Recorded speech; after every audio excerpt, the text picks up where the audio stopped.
guys. So I'm going to let some more people come into the room, but thank you guys for joining me. I'm going to light this stick. Can't remember what it's called. What is it called? I'm going to light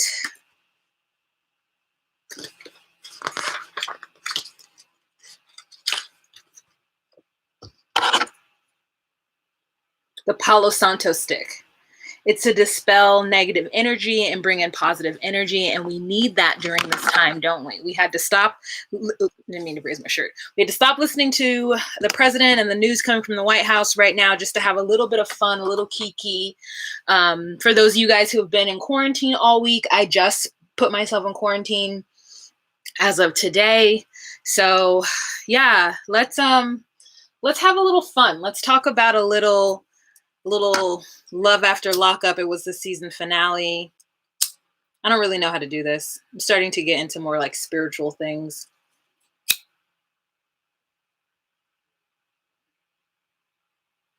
Or is this cedar? No, it's the Palo something stick. Okay. Then you're supposed to blow it out and say a prayer. So the prayer that I'm going to say is, into this smoke, I release all the energies that do not serve me, all negativity that surrounds me, and all fears that limit me. Into this smoke, I release all energies that do not serve me, all negativity that surrounds me, and all fears that limit me. All right. Oh, thank you, Latu. I am well. I hope you guys are well as well. And should I put more makeup on? Who knows? But this is where we're at. I've got my tea, I've got my notes, and we're going to talk about love after lockup, you guys. Hey guys, it's Wahima, but just call me Wah. Melanated! Welcome to another recap of Life After Lockup, Season 2, Episode 51. I don't know the name of it, but this was the season finale. It left us on a cliffhanger again, and I don't know why. Are they going to like wait another 2 seasons before they give us some more information? It was the same cliffhanger, the same thruple cliffhanger. Like, why do they keep doing that? Speaking of the thruple, let's just go on ahead and jump right into them because, girl, I mean, nothing really happened, but we did get some into stuff. So Michael shows up at the studio in Texas the next day after he had the panic attack where Maria was just rubbing on his chest trying to calm him down after he left Rochester, New York. After the blow up at the hotel with the hotel workers and Sarah and all that jazz. Sarah is butt hurt, girl. She is hurt. Oh, thank you, Fee. She is hurt because Michael didn't get in the car with her. So he goes to Texas, which he said he had already planned on going, even though he hasn't talked to Megan in a month. Like, he barely spoke to her that one time right before he got to Rochester, or I think he went downstairs to talk to her on the phone while he was like hanging out with Maria.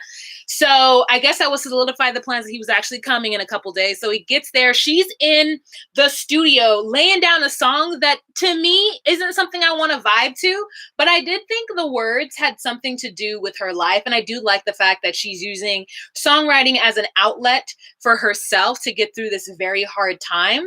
So let me tell you some of the lyrics that I picked up. And I was like, okay, if we can get a different beat and a different singer, you know what I'm saying? Then like, I think this could do something.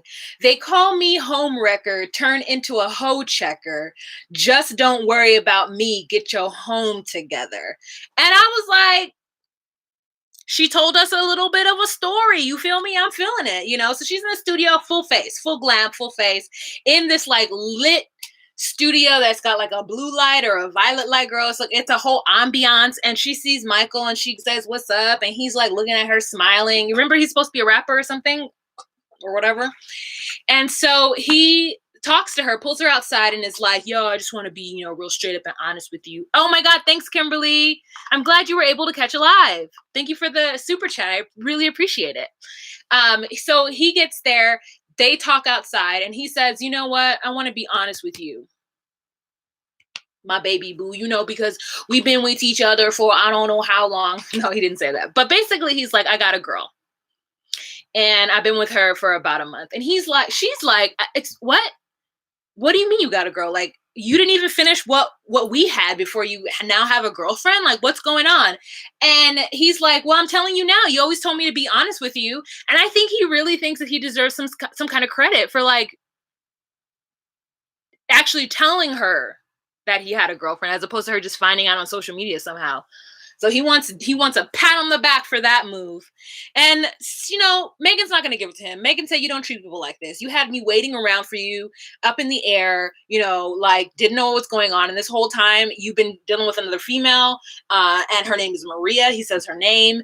And, you know, basically it's just like, you know, I want us to be friends. And she's like, no, I can't be friends with you. You don't treat your friends like this. Like this behavior is just like, it's too much for her. And I guess that was the last straw. So she's going to go back to her life. I don't know why they didn't have her homeboy B, what's his name? B, come out and have a conversation because he was there at the studio too when Michael showed up. And Michael's basically like, it is what it is. I like to have a bunch of different girls waiting around in the wing. And so I had to let go of Megan. And now I'm moving on to Maria, who I love. And so he's in Miami with Maria. He lives with her. So that's where he is settled at this moment. And he says that he does hope for things to work out with the baby mama, Sarah, but he doesn't want to be with her. He just wants to one day have the daughters come down to Florida to be with him. And I'm like, you think that Sarah is going to allow her girls to go off to Florida to be with the likes of Maria? I personally would be worried that Maria would like try to tell my daughter shit or like try to like discipline them and stuff. And I'd be like, you know, girls, I mean, because Maria got a whole rap sheet. Did you guys know? Here's the tea on Maria. Let me take a drink.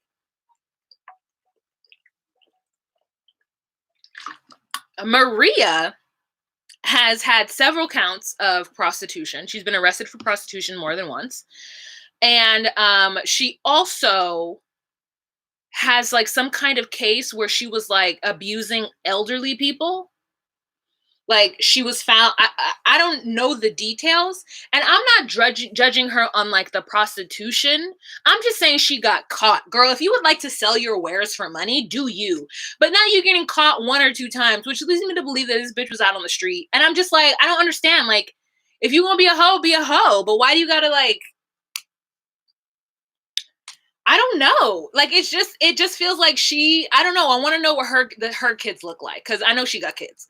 So I want to know what her kids, like how she takes care of her kids. Because right now, all I see is somebody who can't dodge the law and who beats up on old people, abuses old people. So if I was Sarah, I wouldn't let that go down. And there was some Instagram drama where Maria posted some picture of Rain and Aviana, and then wrote in the comments something really like negative about Sarah being a bad mother. And Sarah found that to be really ridiculous because she's like, you're not going to use my kids against me. So I guess at some point she did allow the girls to go over there. I don't know how it happened. I don't know how Maria got a picture of the girls with the girls. Like, so it's Maria in the picture with the girls. So like, at that point, I'm just going to be petty if I were Sarah. Like, there's no reason for Sarah to not be petty. Just be all the way petty, you know? So, Michael takes a picture of the beach because he's playing in the water in Florida and saying it's so beautiful. Like, he's just never experienced stuff like that. So, for right now, he's placated and he's okay with life in Florida. And I guess maybe he, Lacey, Shane, and John can like, you know, get up together.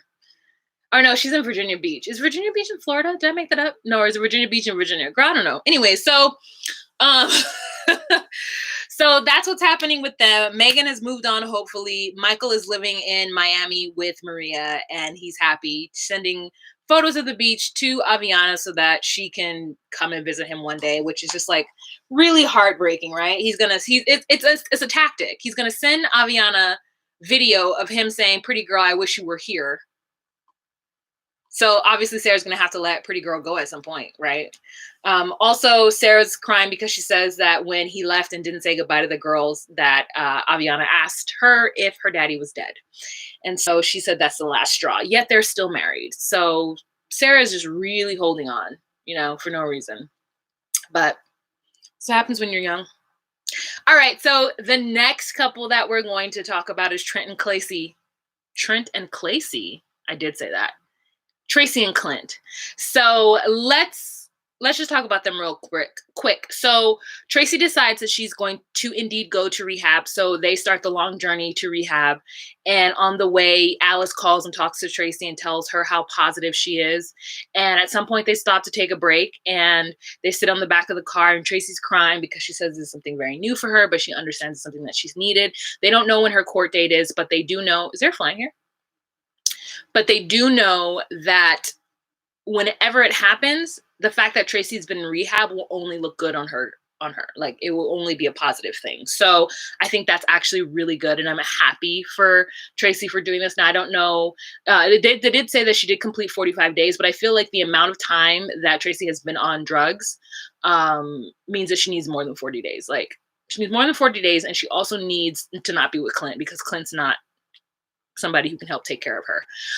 She says that she's excited to learn valuable lessons on how to cope with the stresses of life, because really that's like, usually why addicts are addicts, like is because there's something that happened in their lives that caused them to really want to escape, whether or not they recognize it or not. Like even with alcohol, there's something happening or has happened or it's culture to like escape, right? And so it's a part of escapism, which is something I do, except for I watch like The Lord of the Rings or like Star Wars, So she says that she's really happy and excited to learn those coping skills. And I hope that she does learn it. And Clint says something so sad that like made me go, oh, this is not going to work. But he's like, you're going to be one of the 2%, darling, who makes it. And I'm like, she might have a chance being one of the 2% who goes into rehab and comes off and makes it right away, but not with you. Not with you, Clint. Clint is not right for her. He's just not right for her. Okay, so I wish the best for Tracy. I don't know what's the update, but I wish the best for her. Okay, so the next couple that we are going to talk about is Angela and Tony. Okay, so Angela and Tony get married, and Angela looks so cute. Her son is there. We haven't seen her son since season 1, since like the first or second episode of season 1. And for those of you guys who didn't watch season 1, or at least Angela's first season, her son is the exact same age as Tony. They're the same age. So her son is there to give her away, and Tony, at the beginning, she goes into Tony's hotel room to make sure that he's there, that he didn't sneak off in the middle of the night, and he hides under the covers because he's like, you're not supposed to see me. And then she like, squeezes on him and hugs him and kisses him through the sheets as she lays on top of him while he's hiding from her. Then she goes into her room and starts to get all beautified. And her homegirls come, or her homegirl Brenda and her sister Donna Faye show up. And Donna Faye has like lightened her hair, does something different with her hair that I'm down with. I still wish the eyebrows were a little bit darker, but you know what I'm saying? It's like better lighting or something. It looks good. And so Angie's getting her face done. And Donna Faye is like, well, are you sure he's going to show up? And Donna Faye is basically like the person that the producers told to be like negative, while Angie is trying to be so positive during this time. And she's like, me and Tommy can like stand up and say we disagree with this marriage during the ceremony. And she's like, you better not do that. And so she's really trying to like live in the moment of this wedding, because this is her second wedding, but this is the first wedding that she's ever planned. So I don't know who planned her first wedding. Maybe it was her mother-in-law. Not sure. So, Ramsterdam. Hi. Thank you for the €5. I appreciate it. Thanks for the live. It's a little ray of sunshine in this surrealistic time. I hope you and your loved ones are well. We are doing well, Ramsterdam. Thank you so much for the love and support. We're doing well. I'm finally off of work. I am on a personal leave of absence that I actually planned before this whole situation even came about.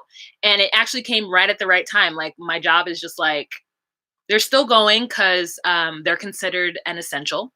And but there's a lot happening on me because I'm HR and I have to deal with a lot of people all the time. And it's just like really hard where people are just like not respecting social distancing and like the 6 feet of distance. Like I'm literally telling people, can you please back up?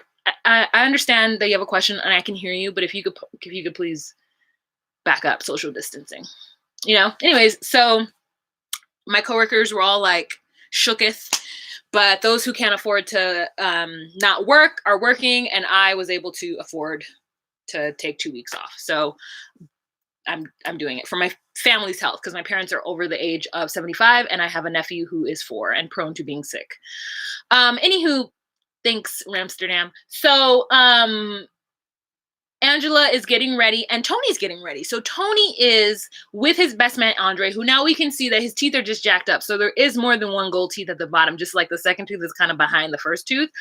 And he gets dressed up in his white suit with his yellow shirt.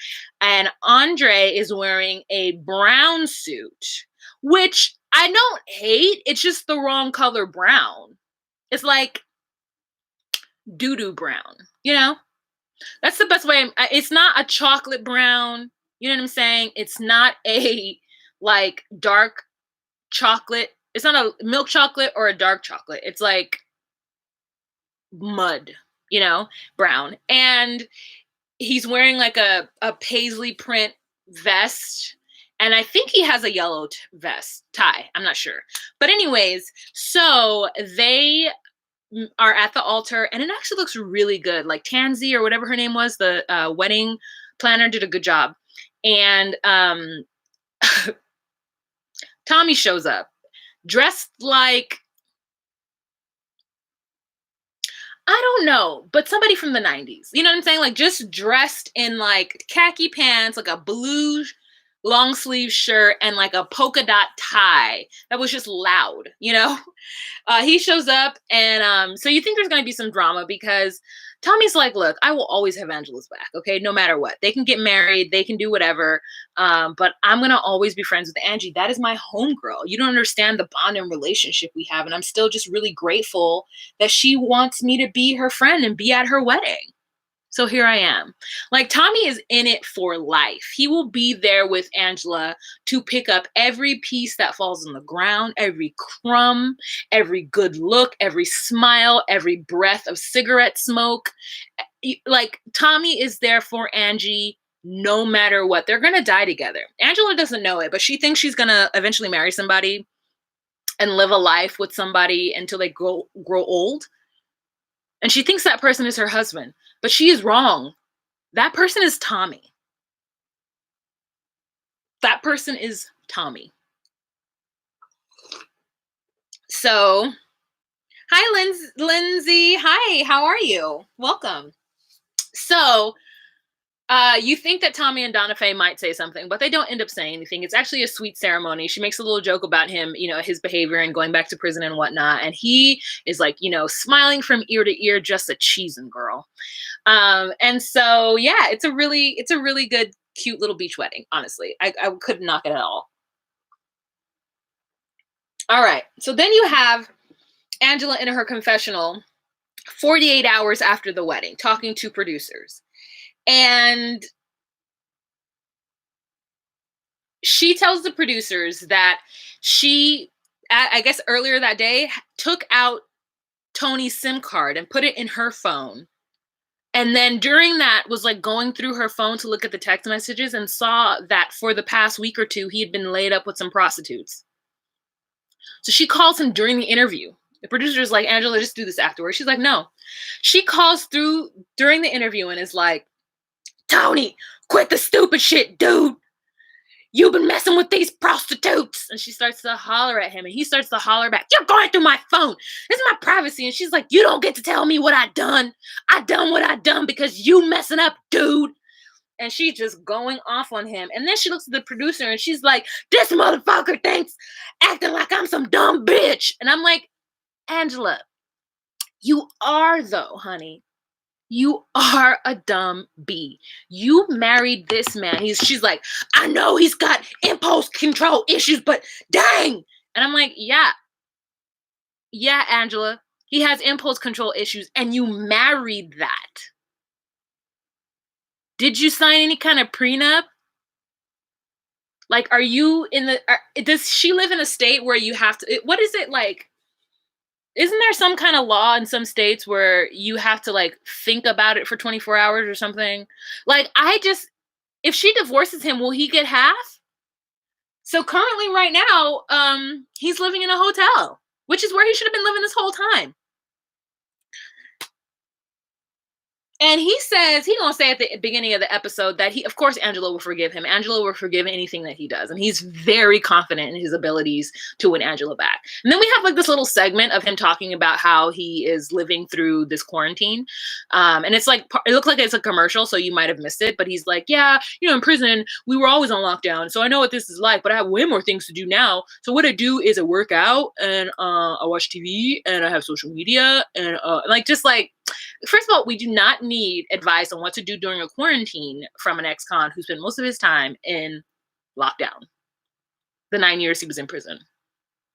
I mean, the working out part, right, is like, okay, like I'm going to start working out eventually. But, in my defense, today is my actual like weekend. Sunday, Mondays are my days off. So like Tuesdays when I'm going to really start to like jump into like this leave and get myself, my brain, my body, and my channel together. That's why I took a leave initially. That's why I took a leave. Anyways, so, yeah. So she's a whole fool on national television. Poor Angela, but I still like her, Oh, Lucia says half of what? Okay, listen, she got a trailer. She got a house. We don't know what assets she's got. We don't know how much money she has in savings. I imagine that she has a pretty good job, right?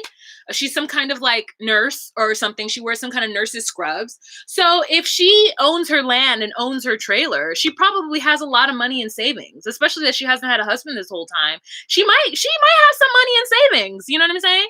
Like, does she have to give that to Tony?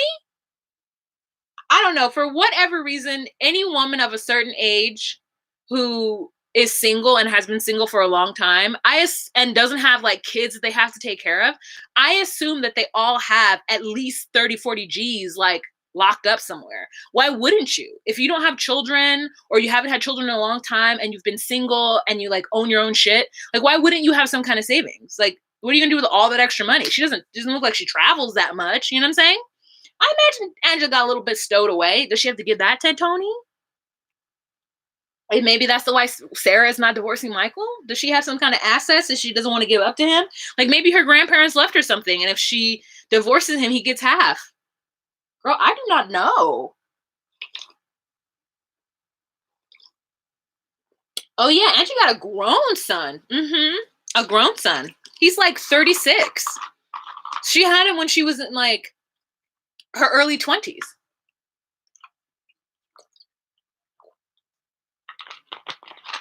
All right. Quasimodo, I agree. Modem, I agree. She does live simply. Like, she doesn't pay for that car. I mean, I know that Camry's paid off. I figured that trailer, she's in Mississippi. Like, I don't know how much trailer homes cost, right? I know that in California, like, a cheap house is like $250,000 to $300,000. But I know you can get houses in other parts of the country for like $20,000 or like $150,000, like something ridiculously low compared to California prices.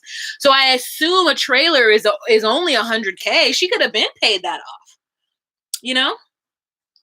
All right. So let's go to the next couple, Lamar and Andrea. So we have them, they're about to take this vote because they want to know where they want to live, right? Excuse me. Their segment seems a little staged, but it feels like Lamar is better at acting than Andrea is. Like Lamar seems like really natural about his acting. Or maybe he's just like not acting and just letting Andrea act and just moving off of that. Like he's a really good co-partner in this segment. Okay, so they're all sitting on the couch deciding on the vote that they're going to make. To stay in California to go to California or stay in Utah. And so each person who holds like this Bible that says, who has this Bible is with the Lord. Each person gets to speak their piece. So Andrea says some crazy inflammatory things against my city of Los Angeles, okay, my city of Los Angeles. So she's going to say that she's worried about crackheads and meth heads and drive-by shootings. And I was like, I don't understand why you think this is the 90s, sis, okay? There's nobody doing any drive-bys like that no more. You know what I'm saying? Anyways, so she's talking about that she's worried because she has an African-American son and she doesn't want any kind of police brutality or things that happen to him, which I cannot fault her, but she doesn't have to live in Watts, like she can live somewhere where the pressures of gang life and gang whatever is not necessarily on her kids or her son that way. And she doesn't have to live in LA proper. Now, I'm not saying that the police don't harass Black men outside of LA proper. I don't know that life. I would have to ask my brother to know like what his life is like with the police now and what he imagines life is like for young males with the police now. But I'm like, the police don't do that kind of stuff in Utah neither, especially because Tennyson be the only Black kid, like 1 in 10,000. So I don't know. But anyway, so that's her worry. Nyla says, ooh, Nyla, who got a new wig, it's a little bit lighter. I don't know. There's something that hurts my feelings about a 14-year-old girl wearing a wig because it makes me feel like she might not like her natural hair. And like, that's not for me to judge. You know what I'm saying? I can only raise my children and keep the kids in my family the way we think it should be. But there's something that hurts my feelings about it. I don't know. Anyways, so no shade. I'm just like thinking about it, just having a thought out loud. So, but Nyla says something that's very poignant. She says that she thinks that this whole thing about them having to vote is dumb because it makes them have to, you know, make the decision when they're the adults, and Andrea and Lamar should just make the decision. So Nyla does say though that she feels like if for school she likes LA better, and I imagine that the little boys love her because she's cute. You know what I'm saying? And if her mother's willing to pay for her weaves and her wigs and her lashes, like Nyla could come over here and kill it. She just needs some nails. Oh, speaking of nails, this isn't Madam Glam nails, but I will have the link down below that's going to have like, if you go to madamglam.com, it's a nail polish company, and you can get 30% off this month by using the code WAHIMA30. This isn't it though. I took them off because they're gel. I have to let my nails breathe a little bit. So this is just regular nail polish.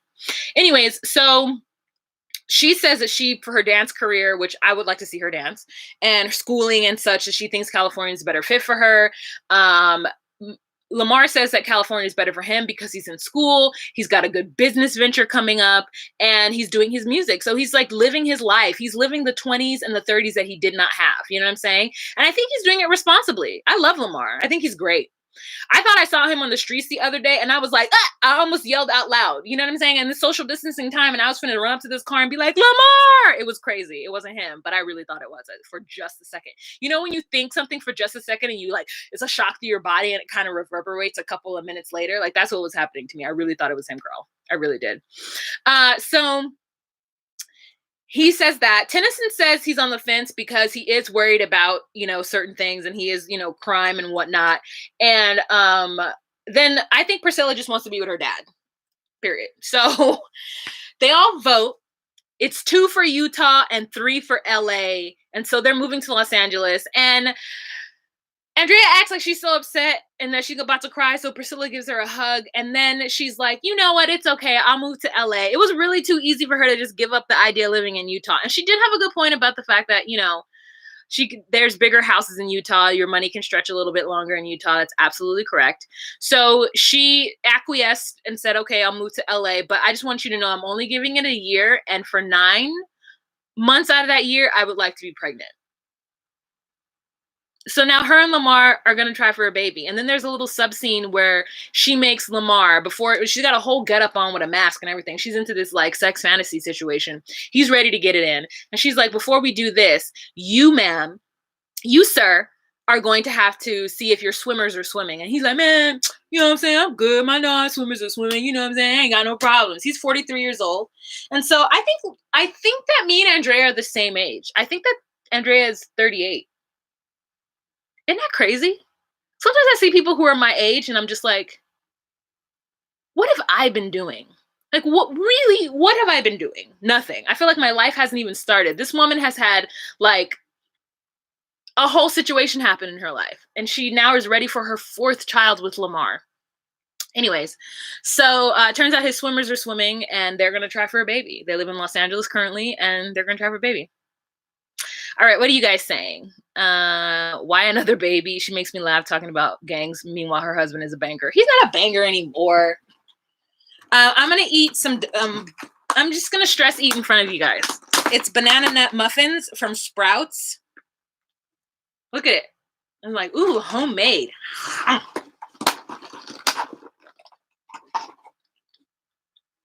I'm also drinking chai tea too, so it's going to go well with the tea. Oh, my tea is getting cold. Okay, anyways, I don't want to eat and talk. All right. Oh, thank you. Thank you for telling me I look 21. People know I'm real young. I look young. That's great. If only my insides would behave like they're real young. All right. So the next couple that we're going to talk about is Lacey, Sean, and Shane. So I didn't understand this segment at all, really. I didn't understand what was going on because Lacey looked so fake and bewildered. It was weird. It's like she didn't know what she was doing. It's like she was ready to start the drama, but wasn't really ready to be in it. So she walks into the house, tells Shane to get out. Then after she tells Shane to get out and like gives him this really loosey-goosey dumbass excuse as to why he needs to leave, she runs outside and he's like, "Where are you going? Let's have this conversation. Why are you running away from me?" She runs outside to John. Why? I don't know. So then John comes in the house and Shane backs up and gets into the house because he really doesn't want to fight because he's not trying to go back to prison. But John doesn't care about prison. And he just is so interested in showing Lacey how much of a man he is versus, I guess, how much of a man, how not a man Shane is. But I'm like, Shane is 22. Like, he is what he is. Why are we judging him like he's more than that? So John talks about him being a little bitch and not having a job and living up under her for like X amount of time. And it's been 6 months and he has a job. So I don't understand what John is talking about. And John's like, "Yeah, daddy's home." Now, listen, I'm going to tell you something that don't tell anybody else. There was something kind of sexy about John coming in the house like that. Not to say that I would be with him, but something about that. Yeah, like, yeah, you want to fight, little boy. I was just like, oh.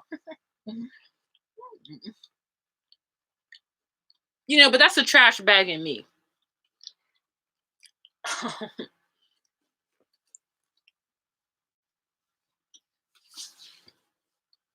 Sorry, let's just happen.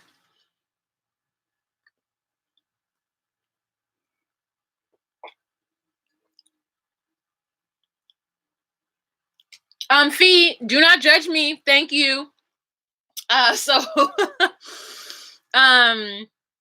Lynn J, Mickey talking ish about your girl Wa.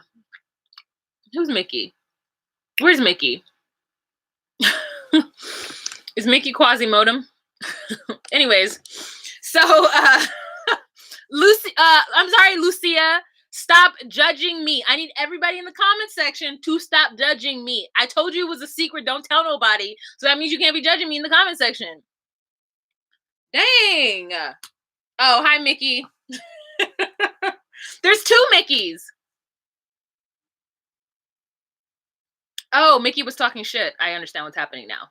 Okay, anyways, so Lacey's like, "You're fake, you're phony." And then Shane is like, "You're fake, you're phony.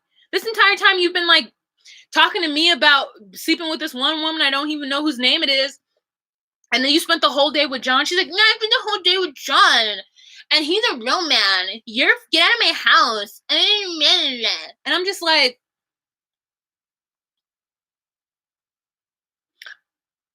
like, I don't understand okay. I'm going to the comment section. Did anyone find that whole scenario weird? Especially when they started to try to fight each other and then security had to get in the way. And then Lacey's just standing back looking like,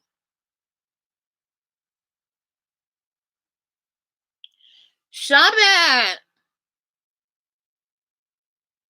You're gonna get out." Like, it was just so weird. It was so weird. It was really weird. Oh my God, 368 people in this room? Girl, last time I looked, it was only 88. And there's only 78 likes? How dare you? How dare you? Give me 100 likes. Can I have 100 likes, please, you guys? Don't forget to give this video a thumbs up. There we go, 81. Come on. Come on, you're in this room. You're entertained. You are entertained. 103. Thank you, guys. I mean, keep them going if you haven't. But, I just don't understand Lacey. Like, I really just don't get it. I don't get, like, what was happening, why she loves this drama. And Shane actually brought up a really good point about her kids. He was like, "The kids are just getting used to me. Like, we have a good time together. And all of a sudden, she's kicking me out." The lighting looks better when I have my hands up. So I'm going to keep them up like this for a little bit. And all of a sudden now I'm just going to be gone. Is that what she wants? And I'm like, wow, Lacey, that she's an asshole. Like, she really, really just doesn't get this up and down. It's too much for these 3 kids to handle. And Shane didn't even do anything. I don't even know why. Some producer told him to say that. Oh, is there any secrets you have for Lacey? Is there any secrets, anything going on? And he was like, well, when I went home to stay with my parents, I guess I did have sex with somebody. Well, yeah, tell her that. I'm like, why? You saw how she reacted when you proposed to her.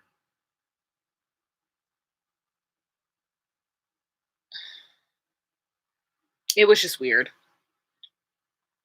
John doesn't love me. John never cheated on me. And Shane cheated on me. I don't want to be with somebody who cheats on me. Sean is just the guy for me. And I think there's just something between us that I can't let go. So I'm kicking Shane out of my house. I don't know where he's going to go, but he's phony. It's just, what is happening? She does enjoy the drama, says Lucia. Or she enjoys the drama. I agree, Lucia. She does enjoy the drama.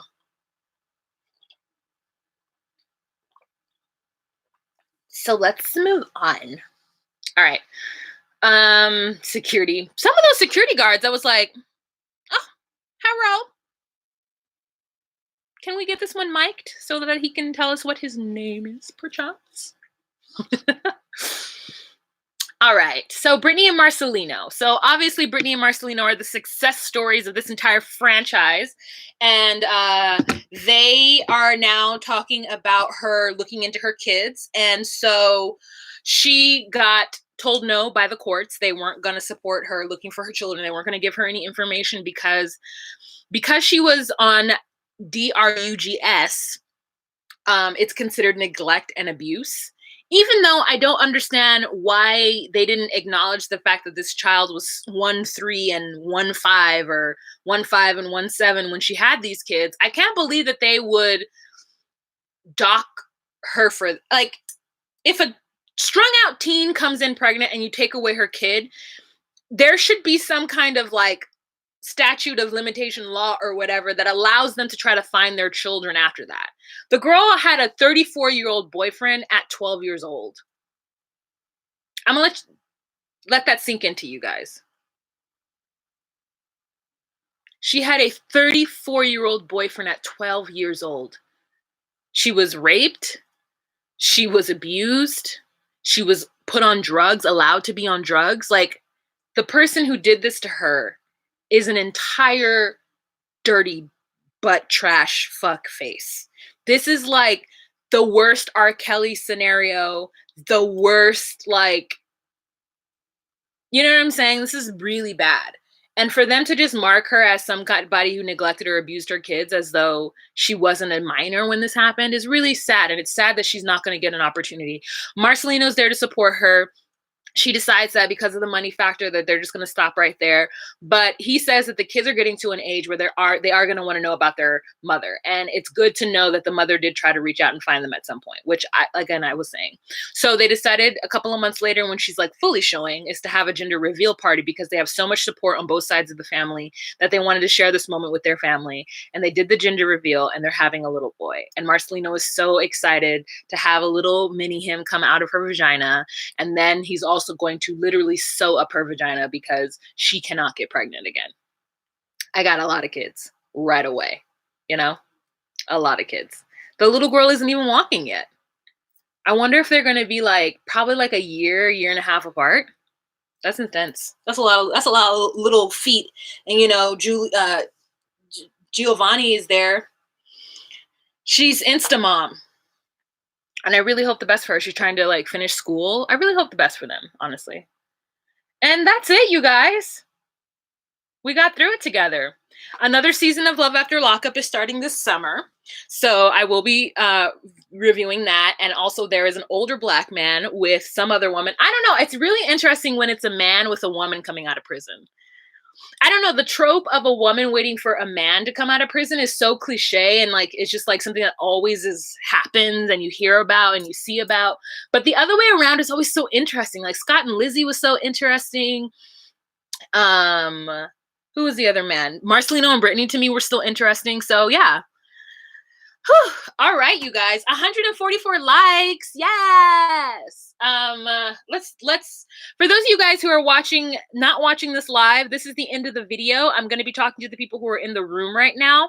So the conversation will veer off course. So I want to thank you guys. I will be having my 90 Day Fiance video coming up. We are watching 90 Day Fiance tonight. Should I do like a watch party for 90 Day Fiance? I'll see if I can.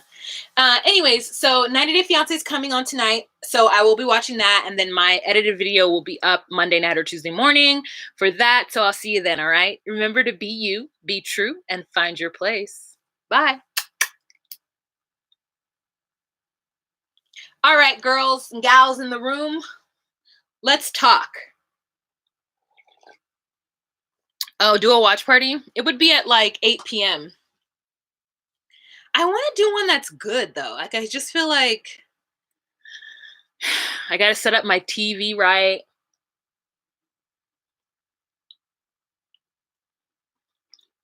Maybe I should do it on Instagram.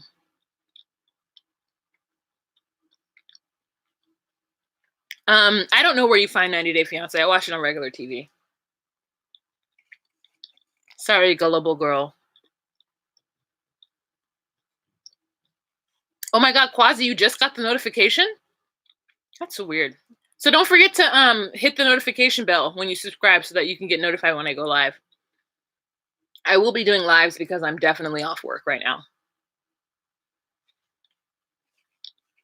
8 p.m. West Coast time, yeah. I think I should do it on Instagram. I think it would be so much easier on Instagram to do it. So follow me on Instagram at Just Call Me Wah.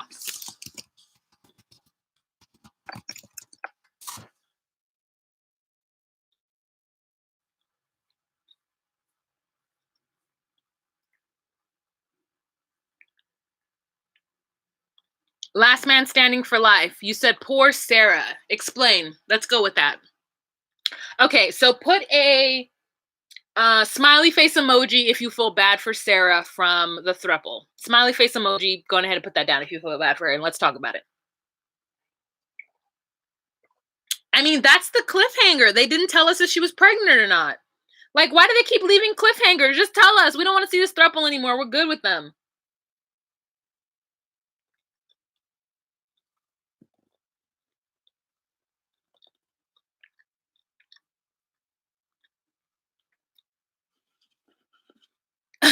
So many people are like, no, I do not feel sorry for her.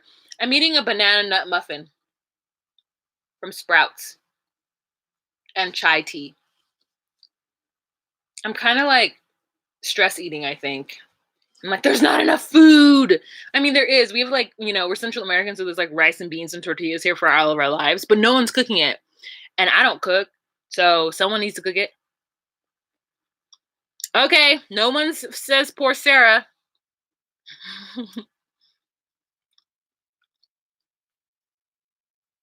I think she is pregnant. She's going to keep using marriage to sleep with what's his name. Okay, says last man standing for life. Sarah needs to stop having his kids. We don't know if she's pregnant, though. My thing is like, listen, I've been looking a lot into fertility lately because I'm of that age where I'm concerned about said things.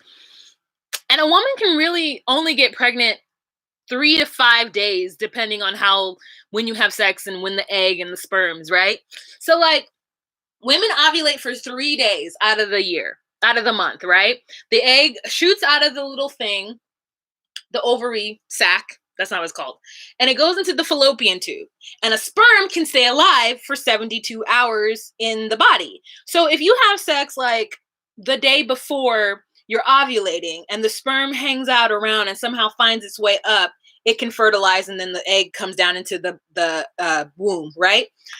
Or you can have sex during the time where the egg is just hanging out up here and the sperm can make its way through. But it's all like by chance. Like it's not all the time like 17,000 sperm attack this one egg and one gets in. Sometimes that happens, but not all the time. And it depends on the guy. And I'm just like, how are they having sex right in the good part of the 3 days for her to get pregnant? And there are women who've been trying to get pregnant for years, And I know it has to do with age, but damn, she like highly fertile.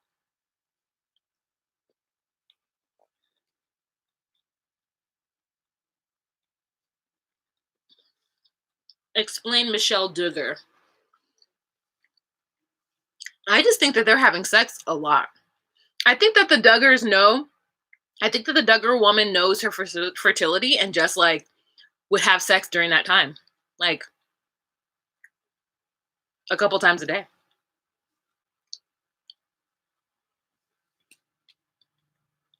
That was too big of a bite.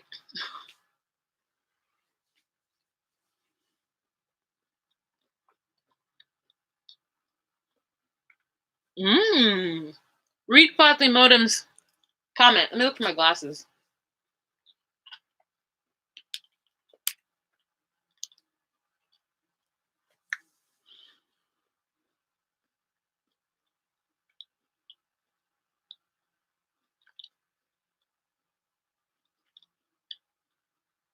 Sadiqa, what is Why Don't We? You say a boy band. Is that the name of it? Can you? I don't know if that band. Is that K-pop?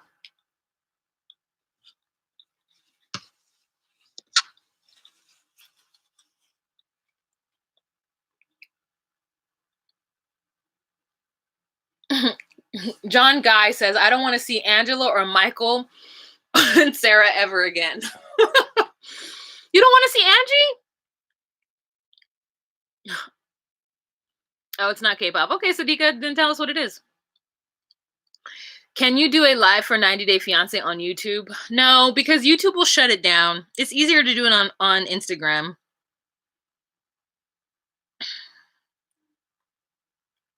The Duggars need to watch the kids that they already had. The abuse was right under their nose. Yep. And that's so sad. It's interesting to me how people don't like believe in science or like read up on situations. Like, the more children you have, the more chances you have of one of them or a couple of them being not the greatest people.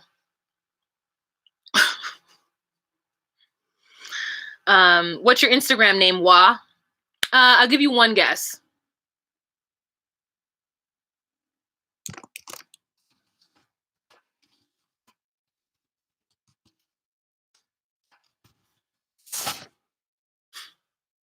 It's at Just Call Me Wa.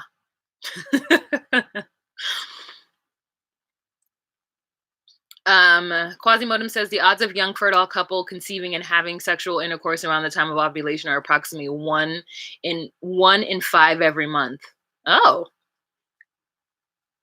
that's a lot. Angela and Tony scenes make me nauseous sometimes. Evolving Me T said that was put very diplomatically. Around 9 out of 10 couples achieve pregnancy after 1 year of unprotected sex. Oh. When I was young, my cycle was every 21 to 23 days, so definitely more chance of getting pregnant than someone with a longer cycle. Oh yeah, my shit is long. I feel like, where's the phone? I definitely go the full 7 days and then 8 or 9 days of just like not done, but done, for those ladies who understand. So it's just like, that's annoying because the days of not done but done are my fertile days. But they're days that I don't want to have sex because I'm not done. I mean, I don't have anybody to have sex with, but I'm not done. You know what I'm saying? So like, I would have to be somebody who I was like super comfortable with in order to do that. Or a dirtbag who doesn't care. And not to say he'd be a dirtbag, but I'm just like, if it was a stranger, come on. I'm not doing that with a stranger.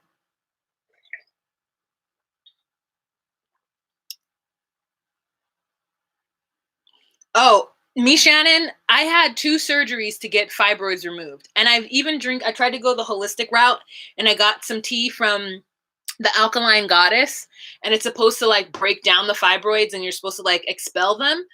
But I haven't gone back to the doctor to get it checked because it's $45 a visit, and like then to get all the mammogrammy and all that stuff. Mammogrammy is what I called it. To get an ultrasound to check and to see like how they are. It's just like, I don't want to go through that again. It's stressful to go through like stuff like that because I really want children. It's just like, I did it once, I braved through it, and now I'm just like, I can't do it. I had 2 different surgeries. The first one, she went in to get out the fibroid, and she was like, oh, a lot harder and bigger than I thought. Don't have the right tools. So she patched me back up. It wasn't invasive, it was inside. So she like put the camera away and put me back and then was like, hey, so when I can fit you in again, because she's like a really good doctor. She's like, when I fit you in again, we'll do the next surgery and I'll have the right tools this time. So that, excuse me, that was in August of last year. And then October of last year, she was like, hey, got a spot for you. We can fit you in tomorrow at 9 a.m. And I was like, wah! So I like, went and had the other surgery and she got it all out and she said everything should be better now. So yes, it used to be like 8 to 9 days of like heavy, heavy, heavy. And when I say heavy, I mean like, girl, I needed to be on iron pills. I was taking prescription grade iron pills 3 times a day. Like the reason why I ended up going to deal with that in the first place is because my regular doctor was like, your iron level is so low, I don't know how you're standing in front of me. And I was like, you know what? You're right. I get winded walking up the stairs. And I thought it was because I was lazy. Girl, I was running around with the thinnest blood on this planet, walking, doing all kind of hikes and shit, and like being like, I'm so lazy. I'm so lazy, and it's just like a testament to like growing up black with a black mom who like told me I was lazy every 5 seconds. So like anytime I can't do something, I just don't think about my health. I think that I'm lazy. So anyways, that's what prompted me to then go figure that out, because the fibroids were so big and bad and they were just like sucking all the blood, and then like I was losing so much. It was just a lot. This is girl talk right now. So if you're not into it, come into the 21st century. But anyways, so yeah, so like when I say heavy, I mean ultra, because there is a size above super plus and it is called ultra, and Tampax makes it ultra and an overnight, changing it every hour. Ultra and an overnight, changing it every hour for 4 days in a row. That's at work.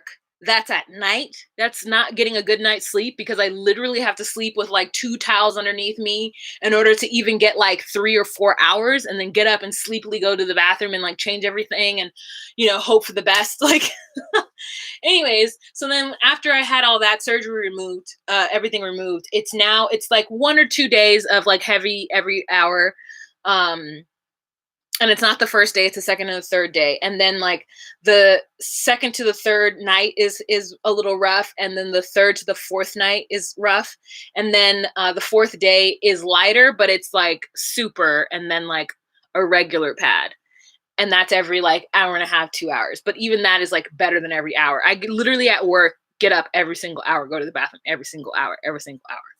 So that's my life. Oh, I was telling you how long the cycle was, Renee.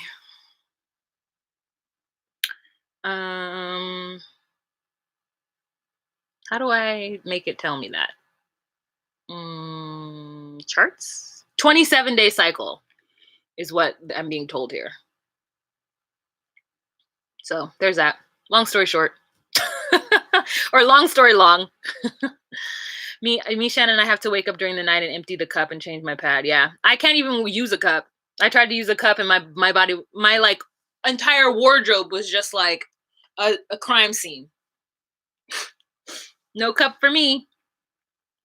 Where did you get your glasses? I love them. Zinni Optical. I pay like $50 for my glasses frame. And so I always buy like 3 pair at the same time because I pay so little for them. Zinni Optical. Tracy Island Girl says, wow, I too suffer from severe anemia and I had to do blood transfusion. That's how bad it was. Girl. Woo. Brazilian Girl says seraptepsy and keto for fibroids. I tried keto. Didn't work. Didn't help me. If they sprayed luminol in my place and I went missing, my ex would be arrested for murder. Oh, I'm missing this conversation. I don't know what you're talking about. I use a cup plus pad, LOL. Leaks are inevitable with my heavy flow. Yeah. Let's see what else. I was like that till I had a kid. Now I only use pads when I'm on my days. Whoo! Hola, Paula. Girl. Oh, sorry. Paola. Sorry. Not Paula. Paola. Wow. I'm glad for you. Cups are a no-go. I'm glad for people who can use cups. Like, I really think like you're really helping the environment. I wish I could use them. I try to use like, I use honey pot. So you know how that big all that controversy with honey pot. First of all, I didn't even know honey pot was black owned. But the reason why I used honey pot was because one of two things. One, it's a thick pad, right? So I always felt like really protected. It's like from my always days back in the 90s. And when the liquid hits the pad, it releases like lavender and like an effervescence like feeling. So I liked it because I always knew when I was leaking. Like, so then I'm like going about my business, right? And then all of a sudden I'm like, I feel like, like Vicks in my drawers. Or like it just feels like refreshing all of a sudden. And I'm like, oh, I leaked, gotta go. But the thing with honey pot is that because it's like all natural and it's better for the environment, it isn't the best with like holding the liquid. It also isn't the best after a while of wearing it. Like as far as the wings are concerned, I could probably do a whole video talking about menstruation. As long as the wings are concerned. So like at night, it moves around. Now, when I wear my always, or when I wear my, always the thin ones, the overnight ones, they honestly are the best, but I know they're not the best for the environment. And I know they aren't the best for my body, And it's like, I wish that I could wear honey pot tampons, but they don't make tampons as large as the Ultra. And I really need the Ultra. I tried to do Super Plus versus Ultra, and the Super Plus is like a regular compared like to an Ultra. It really just does nothing for me. Ramsterdam, if I ever go missing, they put up a hell of a struggle. I'm messing the houses for real because of the quarantine. I don't like anything scented near my vagina, professional patient says. I don't know that it's scented. It just has lavender. It's just like, it's not the artificial scent. It's like lavender, and they also have like a wash that I use, and that one has like apple cider vinegar and something. Why can't I think of what it is?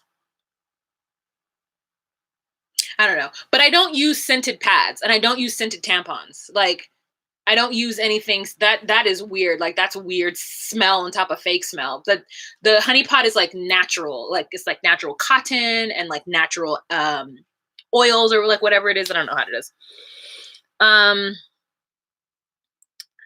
Yeah.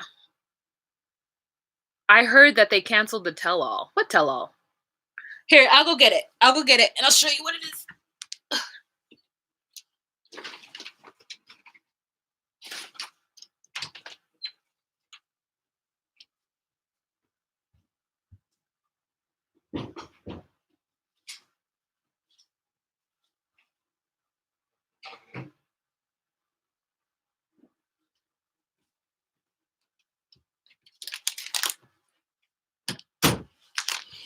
Okay. So these are just the regular pads. It's herbal infused pads with wings. It has mint, cooling lavender, and soothing aloe. So it really is for like women who have cramps. Like if you just let it flow, then it like releases like a feeling that kind of eases the cramps supposedly.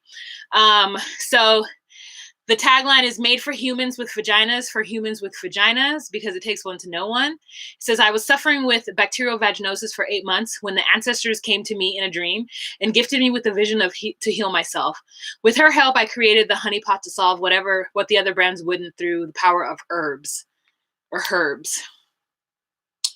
Comfortable, soft, breathable, pesticide-free, and chlorine-free. And then I also use their wash, not because I have vaginal bacteriosis. What is this called?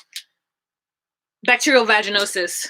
It's I just use it because it says not to use with a washcloth, and I know I've heard so many times that like you shouldn't use a washcloth, but I was so like stuck with using a washcloth that when this one was just like, nah, just pump it in your hands and use your hands to clean it. I was like, oh, okay. So this is paraben-free, dioxide-free. It's plant-based feminine care. It's 100% natural. It contains colloidal silver. It's cruelty-free, sulfate-free, and it has lavender, vinegar, and coconut in it. Yeah. Sorry, Chris just texted me and told me about the Madam CJ Walker doc on Netflix. Yeah, girl. Yeah, girl! Exclamation mark. I've watched the first 2 episodes already. Period. Definitely gonna have to talk about it. Period. So yeah, anyways, so that's what I just, just real quick. What's happening in my vagina? All right, so we're hitting 59 minutes. So I'm gonna leave. What is Ramsterdam? Do ever you guys get up sometime and feel the tsunami leaving your body? Oh, Ramsterdam. Okay, wait a minute. Let's stop this video. And if you guys want to talk about periods, I'm going to come back on. We're just going to do a live where we're talking about periods. Okay, I'm going to end this stream. Thank you guys so much for being here. Lay back. Hold on. I'm going to come back on and we can just talk about periods. Okay, bye.